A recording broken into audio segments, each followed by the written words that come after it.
জর্দাপান সাজত দেখি। বৃদ্ধ কোনো কথা না বলে যান্ত্রিকভাবে একটা বড় পান পাতা নিলেন। কিন্তু গোপালবাবু খেয়াল করলেন, বৃদ্ধ চুন লাগাচ্ছেন হাত দিয়ে নয়, তার নখগুলো অস্বাভাবিক লম্বা এবং চুন লাগানোর সময় একটা অদ্ভুত খসখসে শব্দ হচ্ছে। আর সবচেয়ে আশ্চর্যের বিষয়, বৃদ্ধের হাতটা যেন কনুই থেকে অনেকটা লম্বা হয়ে পানের কৌটোর দিকে এগিয়ে গেল। গোপালবাবুর পিঠ দিয়ে একটা ঠান্ডা স্রোত বয়ে গেল। তিনি টর্চের আলোটা একটু ওপরের দিকে তুলতেই আঁতকে উঠলেন। বৃদ্ধের কোমর থেকে নিচের অংশটা মাটিতে নেই, শূন্যে ভাসছে। আর তার চোখ দুটো জোনাকির মতো জ্বলজ্বল করছে। নির্ঘাত ভূত।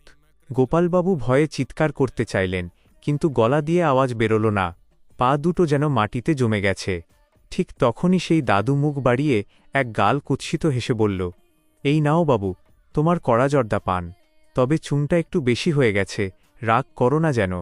এই বলে সে